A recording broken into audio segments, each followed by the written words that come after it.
Carson Wentz moving forward. He had a down year, which led him to being benched for Jalen Hurts. And the Eagles owner, Jeffrey Lurie, says he is confident that Wentz will bounce back. We have an asset and we have a talent. He's a great guy. He wants nothing but to win big and win Lombardi trophies for Philadelphia. This was not the best season for our offense. It was a poor season, and we also had a poor season from Carson in terms of what he's been able to show in the past.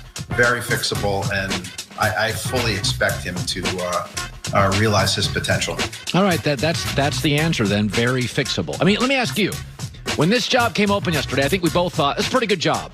Initially, I thought it was a good job. But when Jeffrey Lurie says he didn't deserve to be fired, and I'm listening to that and I'm thinking, then generally you don't get fired when you don't deserve to be fired. Well, there's so many angles to this. Obviously, we know that they are paying Carson Wentz a lot of money. And let's not be childish. That makes a big difference. If they weren't paying him a lot of money, then they would have a quarterback battle and be bringing someone in to develop the entire team, not just Carson Wentz. The problem with this job is, one, Doug Peterson just won a Super Bowl 4 years ago. Yeah, and by the way, won the division, not this year, but the year before. In under impossible circumstances. Impossible. Won the division. Okay, so what are your standards? You've won one Super Bowl in the entire existence of your franchise. So, I mean, if you look at organizations that are consistently in the Super Bowl or win multiple Super Bowls over their, existence, they're a little more consistent at their main positions. That was a really reactionary fire to me. Like, obviously, benching Jalen Hurts, none of us liked it, but I think it's more to the fact that he's not getting along with Carson Wentz. Now, look, this is more of a psychological breakdown to the situation, but I don't really understand. Like, this is why I'm probably not a billionaire and why I can't be in charge of things like that, because I'm not having these conversations. What do you mean you don't get along? I pay you $25 million a year. Get along. Make it work.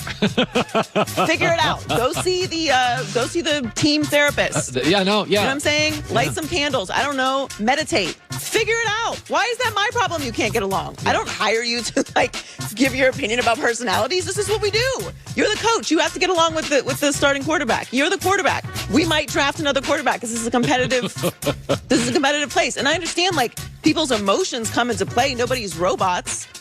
But this is big boy stuff. Like, I don't, when it comes down to people not getting along, that's when I'm like, okay, what is that? Well, do I get that option? Like, guys, I just get to not get along with people all the time? Guys have a lot of guys. Is that what this is? It's a lot of alpha and ego, and the GM, Howie Roseman, and Doug Peterson. I heard a quote yesterday.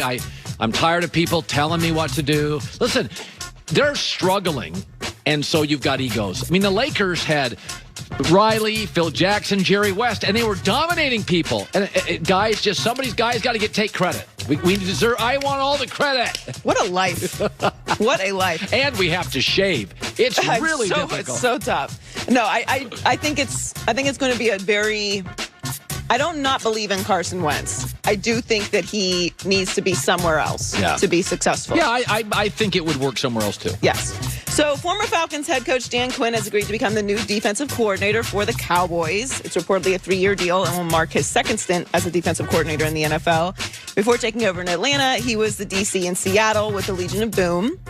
The Seahawks defense ranked number 1 in yards and points allowed in both seasons he was there, and he was part of their Super Bowl winning team. This is a great hire, by the way. This is what Nick Saban does. He takes head coaches, Lane Kiffin Sark, he takes head coaches and says, I'm going to rehabilitate you. I'm going to put you as an assistant. And Dan Quinn now, okay, he's not going to be career jumping. He's got his money. He's got all millions in the bank.